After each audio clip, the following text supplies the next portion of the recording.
महसूलशाही या आपल्या हक्काच्या चॅनलवर आपलं स्वागत आहे. समजा एखाद्याने जमिनीच्या वादातून केस टाकली आहे, पण ज्याच्यावर केस टाकली त्याला काहीच माहिती नाही आणि अचानक कोर्टाचा किंवा महसूल अधिकाऱ्याचा एकतर्फी निकाल येतो. बापरे, म्हणजे थेट जमिनीवर पाणी सोडण्याची वेळ येते. अगदी पायाखालची जमीन सरकल्यासारखं वाटतं.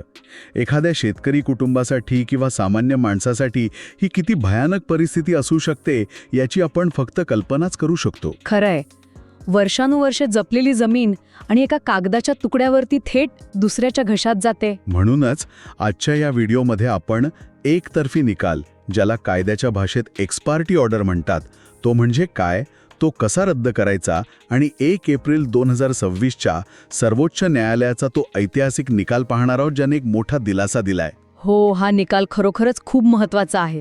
आणि हा व्हिडिओ शेवटपर्यंत नक्की बघा, कारण पुढे खूप उपयोगी आणि महत्वाची माहिती आहे. चला तर मग कायद्याचं आणि तुमच्या फायद्याचं बोलूयात. अत्यंत महत्त्वाचा आणि तितक्याच ज्वलंत विषयाला आज आपण हात घातला आहे. कारण बघा, जेव्हा आपण एकतर्फी निर्णयांबद्दल बोलतो तेव्हा तिथे केवळ एका कागदावरचा निर्णय नसतो. हो ना. त्या एका निर्णयामागे एखाद्या शेतकऱ्याची उद्ध्वस्त होणारी स्वप्न असतात, एखाद्या कुटुंबाचा रस्त्यावर येण्याचा प्रसंग असतो.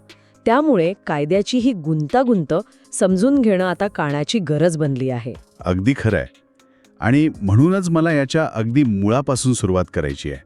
म्हणजे बघा, बऱ्याचदा असं होतं की एखाद्या माणसाला काहीच माहिती नसते आणि अचानक त्याच्या जमिनीच्या सातबारा उतार्यावर बोजा चढतो किंवा थेट मालकी हक्कात बदल झाल्याचा आदेश येतो. हे असं कसं होऊ शकतं? म्हणजे महसूल अधिकारी किंवा कर्मचारी समोरच्या व्यक्तीला न विचारता, त्याची बाजू न ऐकून घेताच असा एकतर्फी निर्णय कसे काय देऊ शकतात? नैसर्गिक न्यायाचं तत्व असं सांगतं ना की दोन्ही बाजू ऐकल्या पाहिजेत. तुमचा प्रश्न अगदी रास्त आहे. नैसर्गिक न्याय तर हेच सांगतो, पण इथे आपल्याला कायद्याची एक दुसरी बाजूही समजून घ्यावी लागेल. कोणती बाजू? यालाच आपण दिवाणी प्रक्रिया संहिता 1908 म्हणजे CPC 1908 असं म्हणतो. आता हे नियम का बनवले गेले? विचार करा, न्यायव्यवस्थेवर आधीच प्रचंड ताण आहे. बरोबर. जर एखाद्या व्यक्तीने दुसऱ्यावर केस दाखल केली आणि ज्याच्यावर केस आहे तो वर्षानुवर्षे सुनावणीला आलाच नाही, तर कोर्टाने किंवा अधिकाऱ्यांनी किती काळ वाट पाहायची? जर कोर्ट वाटच पाहत बसलं तर कोणतीही केस कधीच निकाली निघणार नाही. अच्छा, म्हणजे कोणीतरी जाणीवपूर्वक वेळ काढूपणा करत असेल तर त्याला चाप लावण्यासाठी हा नियम आहे. तर अगदी बरोबर. याच समतोलासाठी CPCच्या ऑर्डर 9 मध्ये अत्यंत स्पष्ट नियम दिले आहेत. समजा सुनावणीच्या दिवशी ज्या व्यक्तीने केस दाखल केली आहे तोच व्यक्ती जर गैरहजर राहिला तर ऑर्डर 9 रूल 8 नुसार ती केस थेट फेटाळली जाते. पण याच्या उलट परिस्थिती विचार करा. ज्याने केस टाकली आहे तो हजर आहे, पण ज्याच्यावर केस टाकली आहे तो वारंवार नोटीस पाठवूनही हजर राहत नसेल, तर तिथे ऑर्डर 9 रूल 6 लागू होतो आणि या कलमानुसार कोर्ट किंवा महसूल अधिकारी एकतर्फी कामकाज सुरू करतात. 1 मिनिट, म्हणजे समोरचा माणूस आला नाही म्हणून अधिकारी लगेच डोळे झाकून तुझी केस पास असा निकाल देतात का? नाही, इथेच बऱ्याच लोकांचा गोंधळ उडतो. कोर्ट किंवा अधिकारी लगेच अंधारात निकाल देत नाहीत.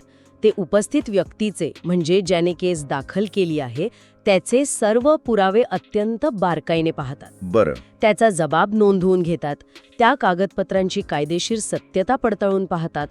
पण अडचण कुठे येते माहितीये? कुठे? त्या पुराव्यांना खोटे ठरवण्यासाठी किंवा त्याला विरोध करण्यासाठी समोरच्या बाकावर कोणीच नसते. त्यामुळे उपलब्ध असलेल्या एकतर्फी पुराव्यांच्या आधारावरच अधिकाऱ्याला निकाल द्यावा लागतो आणि तो एकतर्फी आदेश बनतो. पण इथेच तर खरी मेख आहे. तुम्ही म्हणालात की वारंवार नोटीस पाठवूनही माणूस आला नाही तर, पण बऱ्याचदा असं ऐकायला मिळतं की लोकांना नोटीस मिळालेलीच नसते. अगदी खरंय. अनेक प्रकरणांमध्ये अधिकाऱ्यांकडून किंवा कर्मचाऱ्यांकडून गंभीर चुका होतात. कधी गावाकडचा पत्ता जाणीवपूर्वक चुकीचा दिला जातो, तर कधी नोटीस बजावणारा शिपाई किंवा तलाठी प्रत्यक्ष घरी न जाताच फाईलवर नोटीस दिली अशी खोटी नोंद करून टाकतो. अशावेळी तो सामान्य शेतकरी तर पूर्णपणे अंधारात असतो ना. हे वास्तव आपण नाकारू शकत नाही. तळागाळात काम करताना अशा प्रशासकीय चुका किंवा काही वेळा जाणीवपूर्वक केलेल्या चलाख्या अनेकदा समोर येतात. आणि जेव्हा अचानक तो एकतर्फी आदेश त्या शेतकऱ्याच्या हातात पडतो तेव्हा त्याच्या पायाखालची जमीन सरकते. आणि यातूनच एक मोठा गैरसमज समाजात पसरतो. लोकांचा असा ठाम समज असतो की एकदा का कोर्टाने किंवा साहेबांनी एकतर्फी निकाल दिला की सगळं संपलं. आता आपल्या हातातून सातबारा गेला आणि जमीनही गेली. आता काहीच करता येणार नाही. हाच तो गैरसमज आहे जो आपल्याला आज पूर्णपणे मोडून काढायचा आहे.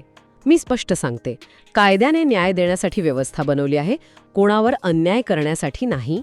जर तुम्हाला नोटीस मिळालीच नसेल तर कायद्यात यावर अत्यंत भक्कम उपाय उपलब्ध आहेत.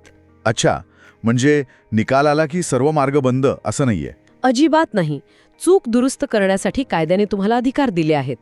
मग आता समजा माझ्यासारख्या एका सामान्य माणसाला समजलं की आपल्या जमिनीवर असा अचानक एकतर्फी आदेश आलाय, तर मी थेट अधिकाऱ्याच्या केबिनमध्ये जाऊन भांडायचं का, की याला काही कायदेशीर मार्ग आहे?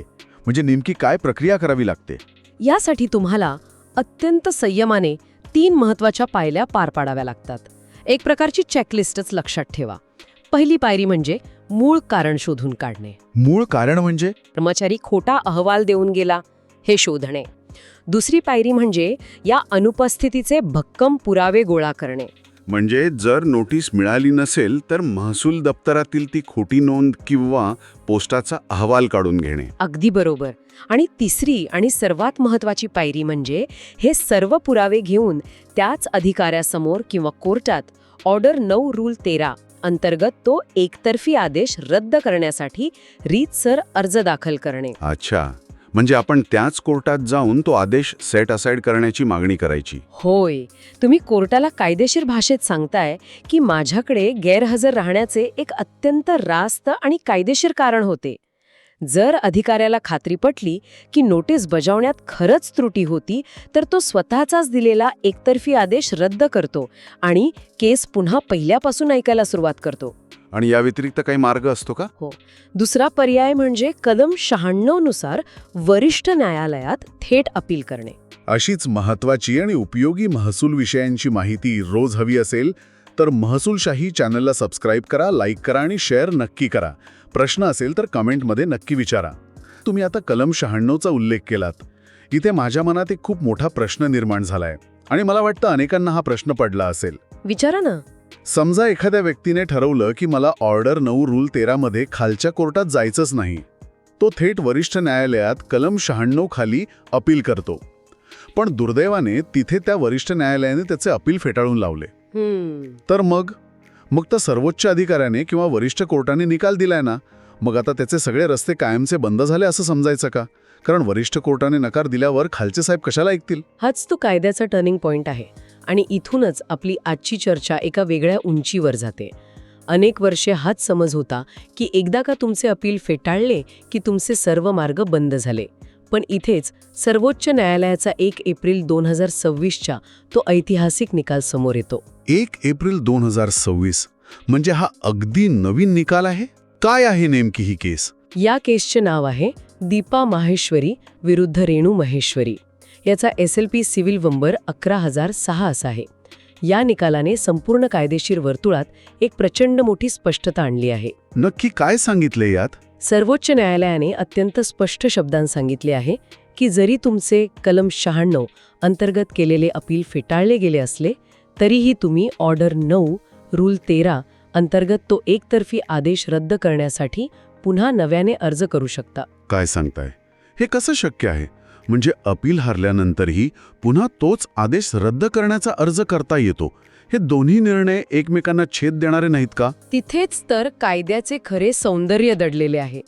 सर्वोच्च न्यायालयाने यामागील तर्क अत्यंत सोप्या पण भक्कम पद्धतीने समजावून सांगितला आहे. तो कसा? जेव्हा तुम्ही कलम 96 खाली वरिष्ठ कोर्टात अपील करता तेव्हा ते न्यायालय त्या केसच्या गुणवत्तेवर म्हणजे मेरिट्सवर विचार करते. म्हणजे खालच्या कोर्टाने जे एकतर्फी पुरावे पाहून निकाल दिला तो कायद्याला धरून होता की नाही एवढेच पाहिले जाते. बरोबर. पण जेव्हा तुम्ही ऑर्डर 9 रूल 13 खाली सेट असाइडचा अर्ज करता तेव्हा त्याचा आवाका खूप मोठा असतो, ज्याला विस्तृत कारणे किंवा वायडर स्कोप म्हणतात. तिथे कोर्ट हे पाहत नाही की तो जुना निकाल बरोबर होता की चूक. मग कोर्ट काय पाहतं? तिथे कोर्ट फक्त हे पाहते की तुम्हाला तुमची बाजू मांडण्याची योग्य संधी मिळाली होती की नाही, नोटीस योग्य होती की नाही. एक मिनिट, मला हे थोडं माझ्या भाषेत समजून घ्यायचं आहे. म्हणजे हे असं आहे का की पेपरला गैरहजर राहिलो तर परत परीक्षा देण्याची विनंती करणे?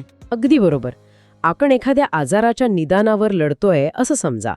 कलम 96 खाली अपील करणे म्हणजे त्याच जुन्या रक्त तपासणीच्या रिपोर्टवर एखाद्या मोठ्या डॉक्टरकडे जाऊन दुसरा सल्ला घेणे. अच्छा. पण ऑर्डर 9 रूल 13चा अर्ज करणे म्हणजे थेट त्या पहिल्या डॉक्टरला जाऊन सांगणे की अहो डॉक्टर साहेब थांबा, तो रक्ताचा नमुना माझा नव्हताच, मला नोटीसच मिळाली नव्हती, आपण परत टेस्ट करूया. क्या बात आहे. म्हणजे आपण गुणवत्तेवर नाही तर मूळ प्रक्रियेवरच प्रश्नचिन्ह उभे करत आहोत. अगदी तसंच. जेव्हा वरिष्ठ कोर्ट अपील फेटाळतं तेव्हा ते एवढंच म्हणतं की दिलेल्या पुराव्यांनुसार आधीचा निकाल योग्य आहे. पण सर्वोच्च न्यायालयाने हे स्पष्ट केलं की वरिष्ठ कोर्टाचा तो नकार तुमच्या मला नोटीसच मिळाली नव्हती या तक्रारीला मारून टाकत नाही. हे तर खरोखरच क्रांतिकारी आहे. म्हणजे सामान्य माणसाला न्याय मिळवण्यासाठी कायद्याने खूप मोठी ताकद दिली आहे. पण या सगळ्या प्रक्रियेत वेळेला काही महत्त्व असते का? म्हणजे निकाल लागून 5 वर्ष झाली आणि मग अचानक कुणीतरी उठून आलं तर चालतं का? नाही. इथेच सर्वांनी अत्यंत सावध राहिले पाहिजेत. कायद्यात वेळेला खूप महत्त्व आहे. जर अर्ज करायला उशीर झाला असेल तर तो उशीर का झाला याचे अत्यंत सबळ कारण द्यावं लागतं. याला कायद्यात डिले म्हणतात. म्हणजे नुसतं सॉरी उशीर झाला असं म्हणून चालणार नाही? अजिबात नाही. मी एवढे दिवस लेट आहे असे फक्त सांगून चालत नाही, तर तो विलंब ज्या दिवसापासून सुरू झाला तिथून ते अर्ज दाखल करेपर्यंतच्या प्रत्येक दिवसाचा हिशोब आणि कारण कोर्टाला द्यावं लागतं. याला कंडोनेशन ऑफ डिले म्हणतात. म्हणजे तुम्ही आजारी होता तर कोणत्या तारखेपासून कोणत्या तारखेपर्यंत दवाखान्यात होतात हे कागदपत्रांसह सिद्ध करावं लागतं. म्हणजे गाफील राहून अजिबात चालणार नाही. हक्क मिळवायचा असेल तर डोळ्यात तेल घालून जागरूक राहावंच लागेल. मित्रांनो, तुम्हाला पुढच्या व्हिडिओसाठी कोणता विषय हवा आहे ते कमेंट करून नक्की सांगा. आणि चॅनलला सबस्क्राईब करायला विसरू नका, कारण अशाच गुंतागुंतीच्या विषयांवर आपण कायम चर्चा घेऊन येत असतो. आणि माझी सर्वांना एक कळकळीची विनंती आहे, हा व्हिडिओ आपल्या मित्रांना व्हॉट्सॲप ग्रुपमध्ये फॉरवर्ड करा, जेणेकरून माहिती प्रत्येक गरजू व्यक्तीपर्यंत पोहोचेल. कारण अनेकदा फक्त योग्य माहिती अभावी लोकांचे मोठे कायदेशीर नुकसान होते. अगदी बरोबर. तर आजच्या संपूर्ण चर्चेचा आपण अगदी थोडक्यात आढावा घेऊया. मित्रांनो, एकतर्फी निकाल आला तरी अजिबात घाबरून जाऊ नका. अधिकाऱ्यांची चूक असो वा तुम्हाला नोटीस न मिळण्याची अडचण, तुमच्याकडे ऑर्डर 9 रूल 13 आणि कलम 96 ची भक्कम कायदेशीर ताकद आहे. आणि आता सर्वोच्च न्यायालयाचा 2026चा हा ऐतिहासिक निकाल तुमच्या पाठीशी खंबीरपणे उभा आहे. हार न मानता योग्य कायदेशीर प्रक्रियेचा अवलंब करा. अगदी तंतोतंत. कायदेशीर मार्गांचा योग्य वापर आणि वेळेचे भान ठेवले तर कोणताही अन्याय निश्चितपणे दूर करता येतो. कारण आम्हाला विश्वास आहे की ज्ञान हे प्रत्येकाचा हक्क आहे. आज इथेच थांबूया. लवकरच भेटू पुढील भागात. धन्यवाद. जय महाराष्ट्र.